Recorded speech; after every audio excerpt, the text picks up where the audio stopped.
அம்மா 12th முடிச்சிட்டேன், அடுத்தது என்ன படிக்கலான்னு ரொம்ப குழப்பமா இருக்குமா. கோர்ஸ் எதுவாக இருந்தாலும் ஃப்யூச்சருக்கு நல்ல ஸ்கோப் இருக்கிற உன் மனசுக்கு பிடிச்சதை சூஸ் பண்ணு. என்னம்மா சீரியஸா பேசிட்டு இருக்கீங்க? வாங்கண்ணா உட்காருங்க. பொண்ணு 12th முடிச்சிட்டா அடுத்தது என்ன படிக்கலான்னு யோசிச்சுட்டு இருக்கோம். ஆமா அங்கிள், எனக்கு கொஞ்சம் டிஃப்ரெண்டாகவும் என் இன்ட்ரெஸ்ட்க்கு சப்போர்ட் பண்ற மாதிரி கோர்ஸ் படிக்கணும்னு தான் ஆசை. ஸோ மெடிக்கல் சைட் போலான்னு இருக்கேன். அப்படின்னா நல்ல ஆப்ஷன் இருக்கே.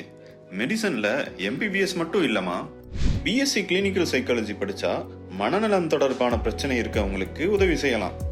பிஏஎஸ்எல்பி ஸ்பீச் அண்ட் ஆடியாலஜி படிச்சா கேட்கவும் பேசவும் சிரமம் இருக்கவங்களுக்கு உதவி செய்யலாம்.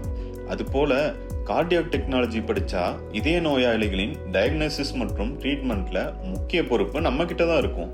BSc medical radiology and imagine technology படிச்சா எக்ஸ்ரே, சிடி ஸ்கேன், எம்ஆர்ஐ மாதிரி இமேஜின் டெக்னிக்ஸ் மூலம் நோய்களை கண்டறிய ஹெல்ப் பண்ணலாம். BSc anaesthesia and operation theatre technology படிச்சா ஆப்ரேஷன் தியேட்டர்ல டாக்டருக்கு சப்போர்ட் பண்ணி பேஷண்ட் சேஃப்டிக்கு முக்கிய பங்கு வகிக்கலாம். பிஎஸ்சி நர்சிங் படிச்சா நோயாளிகளை நேரடியாக கவனிச்சு பேஷண்ட் கேர் மற்றும் ட்ரீட்மெண்ட்டில் இம்பார்ட்டன்ட் ரோல் இருக்கும்.